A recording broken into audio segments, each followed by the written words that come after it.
Hi friends, hello students, सबको good morning. आप लोग कैसे हैं? अपना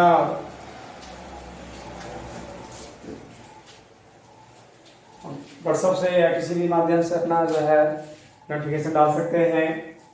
और जो अभी हमारे चैनल को सब्सक्राइब और लाइक नहीं किए हैं तो सबसे पहले लाइक और सब्सक्राइब करें, क्योंकि हमारा वीडियो रोज का जो है आपके पास आसानी से पहुंच सके, नोटिफिकेशन मिल सके और डेली का वीडियो का आप लोग लाभ उठा सकें। तो आइए आज हम लोग चलते हैं साइंस क्लास में 10th क्लास का बायोलॉजी। पहला चैप्टर है जैव प्रक्रम पोषण। जैव प्रक्रम पोषण के बारे में आज हम लोग पढ़ेंगे। इसका कुछ टॉपिक हम अपनी क्लास में पढ़ा चुके थे, इस कारण से मैं बीच के टॉपिक से आगे बढ़ रहे हैं, जिसमें आज सबसे बड़ी बात है कि आज अमीबा के बारे में हम लोग विशेष रूप से पढ़ेंगे। अमीबा के बारे में पढ़ेंगे। अमीबा के बारे में 8th क्लास में बहुत अच्छा दिया गया पढ़ने के लिए, 9 में भी है, स्वाद में 10 में भी पढ़ रहे हैं। तो सबसे पहले अमीबा क्या है मैं उसके बारे में बताना चाहता हूँ। अमीबा एक प्रकार का एक कोशिकीय जीव है, एक कोशिकाओं से बना उसका शरीर होता है, इसीलिए उसका शरीर में किसी भी अन्य क्रिया करने के लिए, किसी भी अन्य प्रकार के क्रियाकलाप के लिए कोई विशेष अंग नहीं होते। उस शरीर के किसी भी भागों से, किसी भी जगह से कोई भी क्रिया को संपन्न कर लेती है, जैसे श्वसन क्रिया हो, भोजन ग्रहण की क्रिया हो, उत्सर्जन की क्रिया हो, किसी भी अंग के द्वारा, कहीं किसी भी क्षेत्र के द्वारा उस शरीर के जो है क्रिया संपन्न कर लेती है। तो उसे भोजन ग्रहण करने के लिए शरीर में एक विशेष रूप का कंस्ट्रक्शन बनाया गया है, जो उसके बाहरी भागों में होती है कि जब उसको भोजन ग्रहण करना होता है तो वो अपने शरीर के आंतरिक सतहों से एक प्रकार की झिल्ली को बाहर निकालती है। देखिए जो कवर किया हुआ है राउंड वाला, वो आपका झिल्ली है ना, ये आपका है झिल्ली।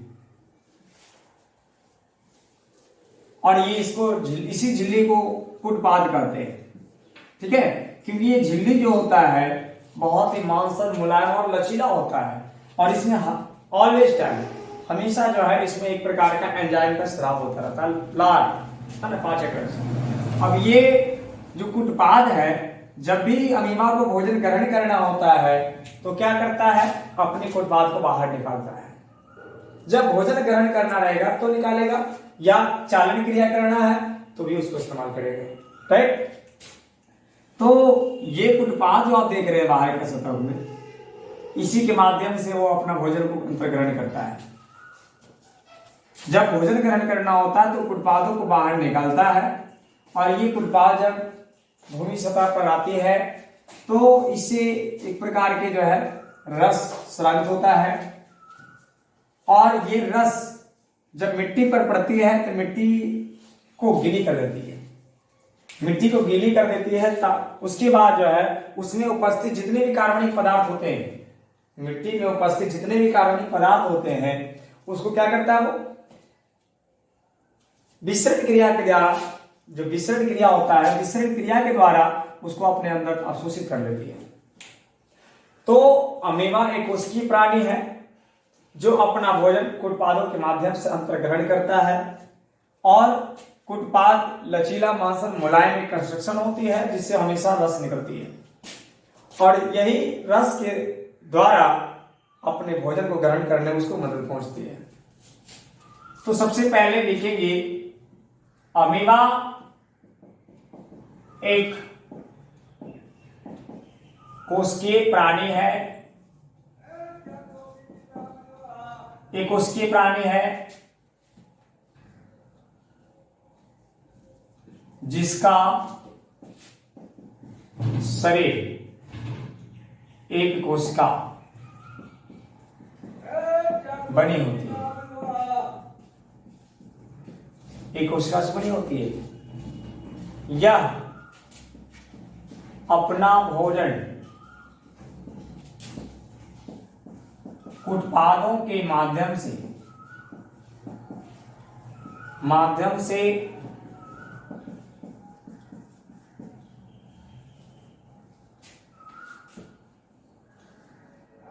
अंतर्ग्रहण करता है।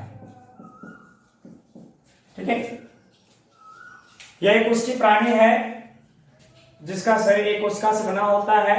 यह अपना भोजन उत्पादों के माध्यम से अंतर्ग्रहण करता है, जिसके मध्य में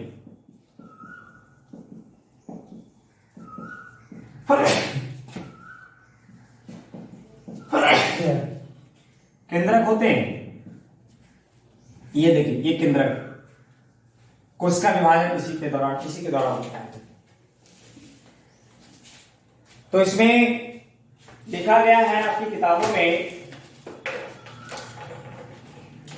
अमीबा एक सरल प्राणी संपोषी जीव है। यह मृदुजलीय, अकोशिकीय तथा अनिश्चित आकार की प्राणी है। इसमें लिखा है कि इसका आकार अनिश्चित होता है। ये उत्पादों को निकलने के कारण ही इसका शरीर का जो आकार है ना, बदलता रहता है, परिवर्तित होता रहता है। इसका कोई आकार निश्चित नहीं होता है। इसका आकार हमेशा बदलता हुआ रहता है, कोई निश्चित आकार नहीं होती है। इसका आकार उत्पादों के बनने और बिगड़ने के कारण बदलता है। राइट, लिखा हुआ किताब में भी। इसके शरीर में पोषण के लिए कोई विशेष रचना नहीं होती है।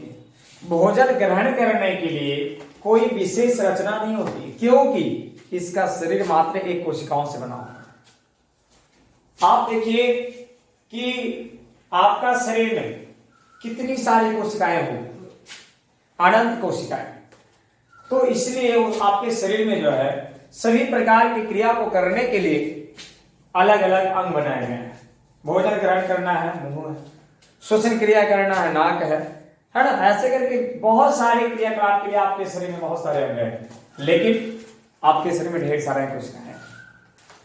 बट अमीबा एक ऐसी प्राणी है, मात्र एक कोशिका का शरीर बना हुआ। सोच सकते हैं कितनी छोटी हो सकती है, कितनी सूक्ष्म हो सकती है, लेकिन फिर भी अपने क्रियाकलाप को अपने शरीर के द्वारा संपन्न करती है। तो ये तो तय है कि उसके शरीर में सभी प्रकार के क्रियाकलाप के लिए अलग अलग संभव नहीं है। तो अपना ये छोटी सी शरीर में ही सभी क्रियाकलाप को संपन्न करती है, लेकिन इसके लिए कोई विशेष अंग नहीं होती है। अपने शरीर के किसी भी भागों के द्वारा, किसी भी जगह के द्वारा अपने सभी क्रिया को कर लेती है।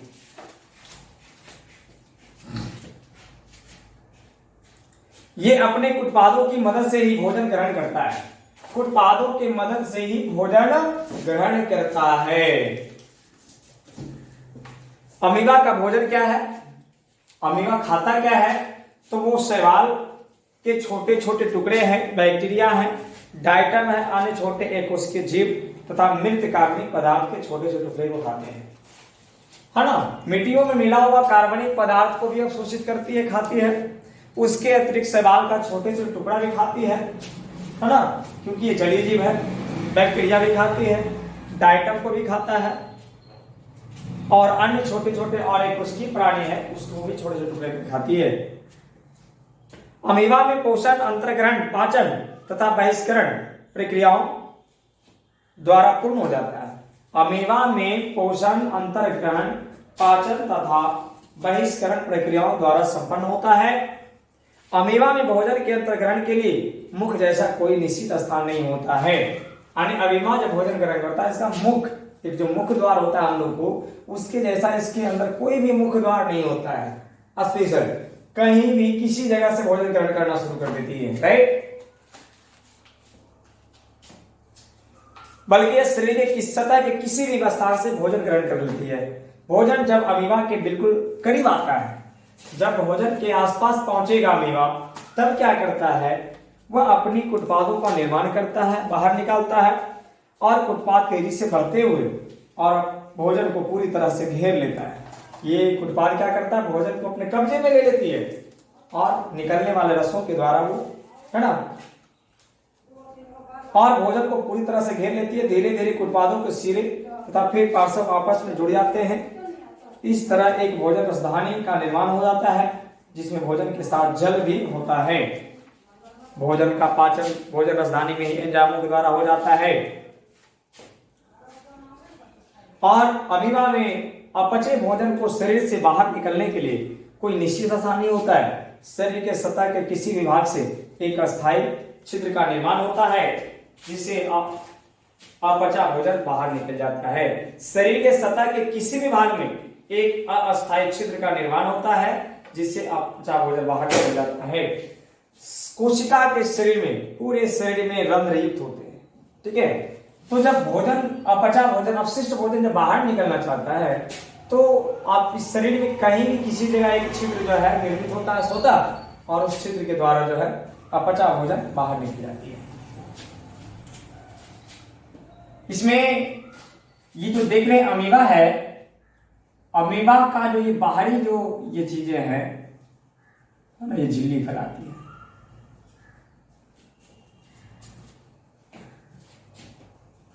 इसमें लिख सकते हैं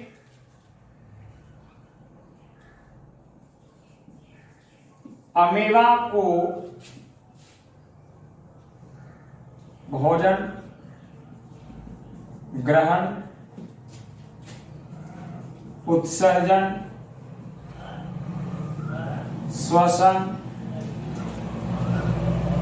श्वसन आदि क्रिया के लिए कोई विशेष अंग नहीं होते हैं। कोई विशेष अंग नहीं होते हैं। राइट।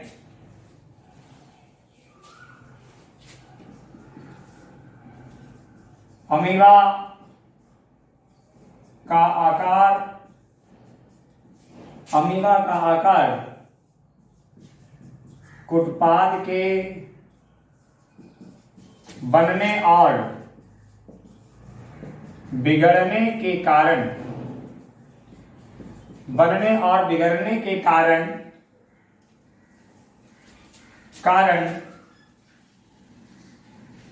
अमीबा का आकार कुटपादों के बनने और बिगड़ने के कारण अनिश्चित होती है। अमीबा का आकार अनिश्चित होती है। अनिश्चित होती है का मतलब इसका आकार अस्थायी नहीं होता है, परिवर्तित होते रहता है। ठीक है,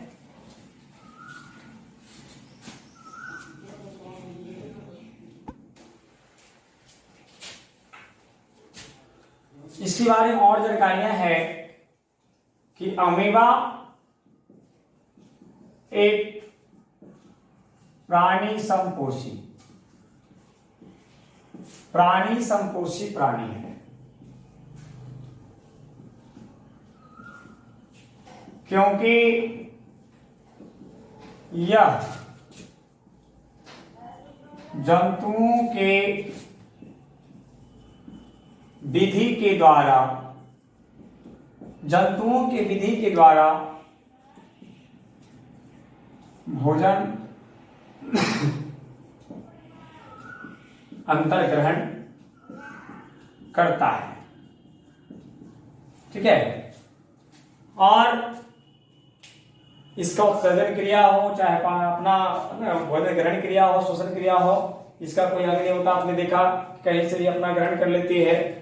अगर इसको चलना होता है तो कुटपादों के माध्यम से गति करती है।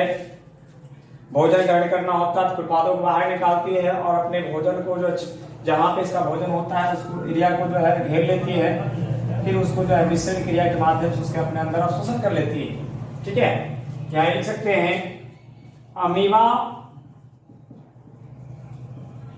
अपना भोजन विसरण क्रिया के द्वारा ग्रहण करती है। याद रखिए। तो ये सब जानकारियां हैं। इसी भी प्रकार का एक और जीव होता है पैरामीशियम। पैरामीशियम भी जो है एक कोशिकीय प्राणी होते हैं, लेकिन उसका शरीर का कंस्ट्रक्शन जो है देखिए इस तरह का होता है। ये जो पैर के तलवे होते हैं, लगभग पैर के तलवे के आकार को माना जाता है। ठीक है। और सबसे बड़ी बात है कि जो अमीबा है इसमें जो प्रजनन की क्रिया होती है ना, वो खंडन प्रक्रिया के कारण होती है। एक वयस्क अमीबा जब बड़ा होता है, यंग होता है, तो फिर बड़ा होने के बाद धीरे धीरे इसका शरीर दो केंद्रकों में बंटना शुरू हो जाती है। इस तरह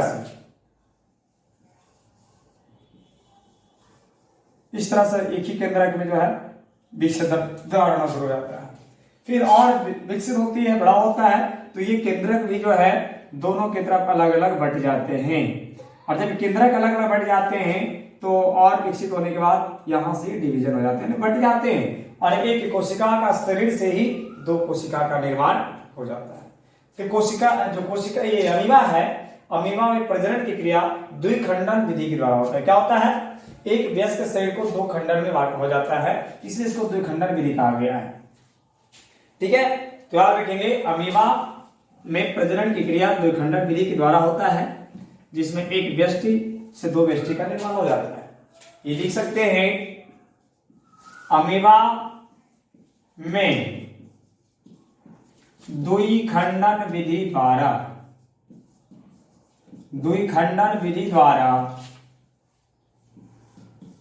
प्रजनन की क्रिया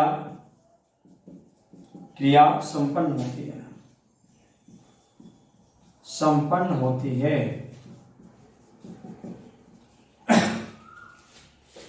ठीक है, तो ये अमीबा के बारे में जानकारियां थी।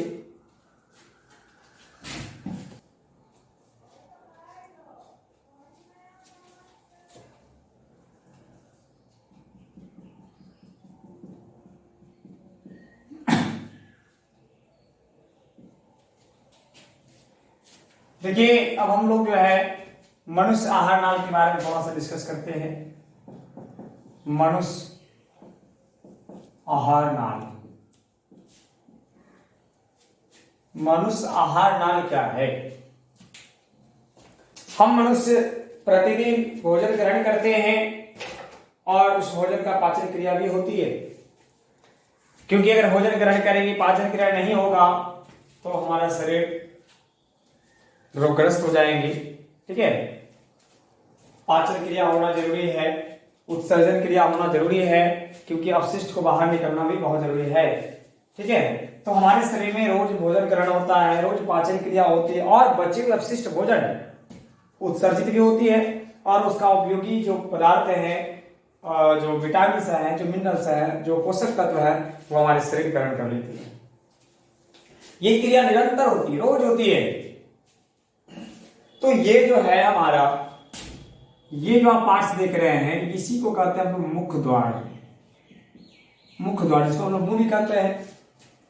तो ये मुख द्वार के द्वारा हमारा भोजन की प्रक्रिया ग्रहण करने की प्रारंभ हो जाती है, और मुख द्वार के द्वारा होते हुए ये जो है संपूर्ण प्रक्रिया जो है ना, इस तरह से संपूर्ण प्रक्रिया होती है। और ये जो आपका पार्ट्स है,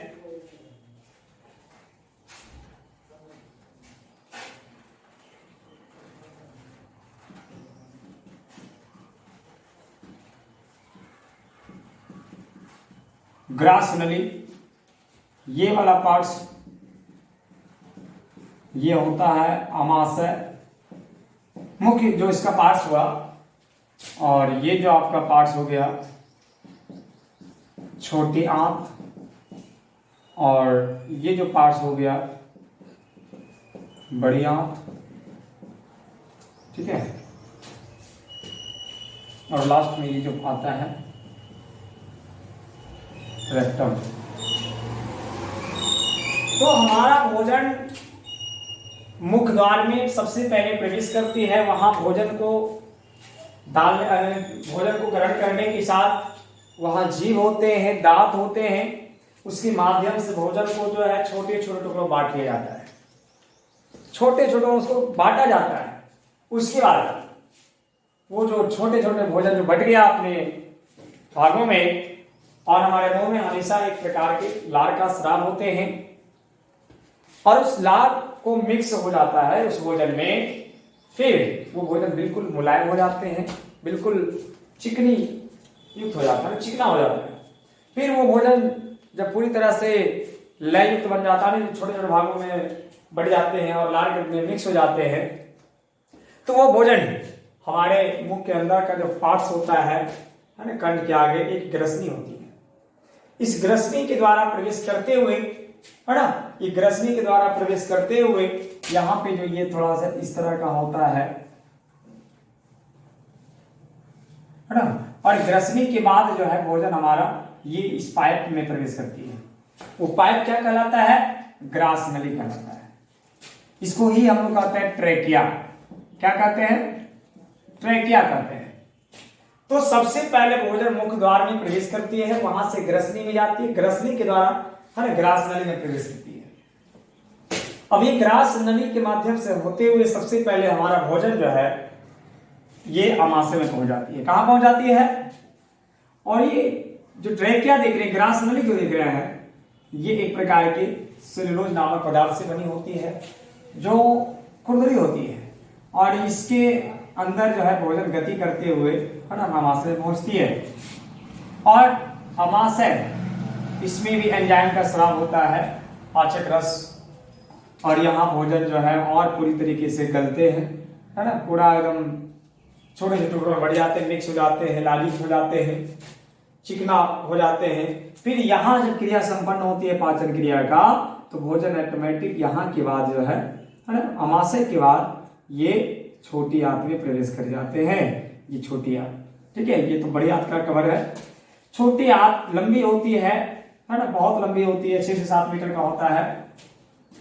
तो छोटी आंत में भोजन पूरी तरीके से पाचित हो जाती है। जितने भी आवश्यक पोषक तत्व होते हैं सब ये जो है अवशोषित कर हमारे शरीर को प्रदान करती है, और अवशिष्ट पदार्थ जो बच जाता है, जो अनुपयोगी पदार्थ बच जाता है, वो वहां से उत्सर्जित कर बड़ी आंत में प्रवेश कराता है ना।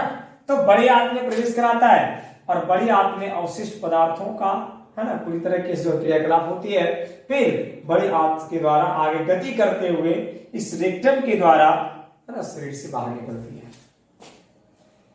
तो ये मुख्य द्वार से लेकर हमारे शरीर को जो है पाचन क्रिया संपन्न होते हुए जो यहाँ रेक्टम तक आती है, ये संपूर्ण लंबाइयां जो होती है इसके मध्य में, इसे ही आहार नाल कहा गया है। क्या कहा गया है? आहार नाल कहा गया है। अब आपसे पूछेगा कि यहां से लेकर ये जो है आहार नाल होती है, इसकी लगभग लंबाई क्या होती है? तो इसकी लंबाई सामान्यतः 8 से 10 मीटर की होती है। 8 से 10 मीटर की होती है, राइट। एक वयस्क आदमी में, बच्चों में तो इसकी साइज छोटी हो जाती है, लेकिन एक वयस्क आदमी की बात करें सामान्यतः इसका जो साइज होता है, लंबाई होती है 8 से 10 मीटर का होता है। और उसी में जो ये छोटी आंत होता है, 8 से 10 मीटर के अंतराल में 6 से 7 मीटर का ये छोटी आंत होती है। तो आहार नाल का सबसे लंबा पार्ट जो होता है वो आपका छोटी आंत होता है। उसके बाद बड़ी आंत, फिर आपका ट्रेकिया, है ना, इस तरीके से होता है। सबसे छोटी पार्ट जो होती है वो आपका ये ग्रसनी होती है, राइट। तो आइए मुख्य मनुष्य आहार नाल में सबसे पहला क्या होगा?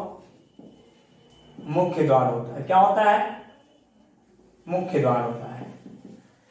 तो इसमें क्या लिखेगा? सबसे पहले भोजन मुख्य द्वार में प्रवेश करता है। मुख्य द्वार में प्रवेश करता है, वहां भोजन के छोटे छोटे टुकड़े होते हैं, ठीक है। पुनः वहां से भोजन ग्रसनी में प्रवेश करते हैं, ठीक है। तो मुख्य द्वार में भोजन सबसे पहले प्रवेश करते हैं, वहां भोजन को छोटे छोटे टुकड़ों बांट दिया जाता है। दांत जो है भोजन को चबा चबा कर उसको छोटे टुकड़ों बांटता है, और जीभ उसको जो है चलाता है, इधर उधर जो है घोटता है, और उसके कारण से भोजन जो है मिक्स होकर छोटे टुकड़ों बढ़कर लाल से युक्त होकर वो ग्रसनी में प्रवेश करती है। और ग्रसनी में भोजन जाती है, वहां भी पाचक रस स्रावित होती है। फिर वहां के बाद भोजन और अधिक चिकनी हो जाते हैं, और वहां से सरक कर जो है ग्रास नली में प्रवेश करती है। तो यहाँ आप लिख सकते हैं कि मुख्य द्वार के बाद भोजन ग्रसनी में जाती है, वहां से सरक कर फिर वो ग्रास नली में प्रवेश कर जाती है, और ग्रास नली से भोजन गति करते हुए वो आपकी अमाशय में पहुंचती है। अमाशय में संपूर्ण भोजन के लिए पाचक रस उत्सर्जन निर्मित होते हैं, और ये पाचक रसों के माध्यम से मिलकर भोजन और जो है ना छोटे छोटे टुकड़ों में बढ़ जाते हैं, और यहां से भोजन फिर जो है छोटी आंत में प्रवेश करते हैं, और छोटी आंत में भोजन संपूर्ण पाचन क्रिया का जो संपूर्ण क्रियाकलाप होते हैं वो छोटी आंत में ही संपन्न होते हैं। और छोटी आंत से जब पूरी तरह से पाचन क्रिया संपन्न होती है तो अवशिष्ट पदार्थ जो बच जाते हैं वो बड़ी आंत में जाते हैं, और बड़ी आंत के द्वारा आगे बढ़ते हुए वो रेक्टम में पहुंचती है, और रेक्टम में आवश्यकता पड़ने पर है ना वो शरीर से बाहर उत्सर्जित हो जाती है। तो ये हमारा संपूर्ण आहार नाल है। इसमें लिख सकते हैं आहार नाल की लंबाई 8 से 10 मीटर का होता है। 8 से 10 मीटर का होता है। ये भी जान सकते हैं आहार नाल की पहली क्रिया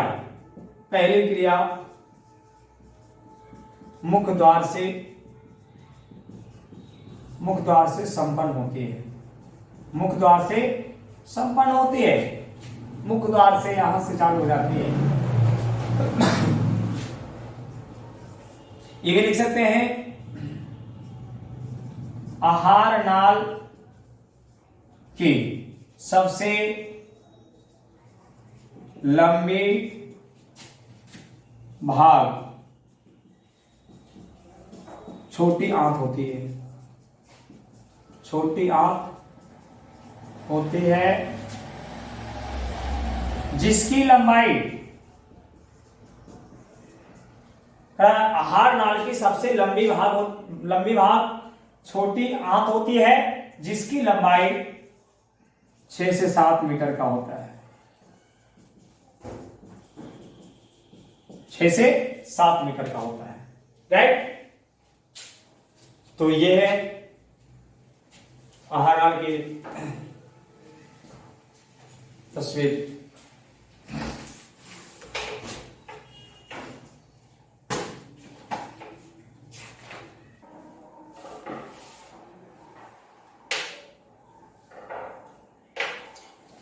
तो आज की क्लास हम लोग यहीं तक रखते हैं। आप इसे जो है बढ़िया से सुनिए और समझने का प्रयास करिएगा, और जो चीज़ हम बोले हैं उसको आप अपनी नोट कॉपी पर जो है लिख लेंगे। कुछ हम यहाँ लिख भी दिए हैं, कुछ हम बोले हैं उसको आप नोट कर लेंगे, ठीक है। तो इस प्रकार से जो है ये आहार नाल की क्रिया और आपका अमीवा 2 टॉपिक आज आप पढ़ाया है, ठीक है। धन्यवाद। ओके।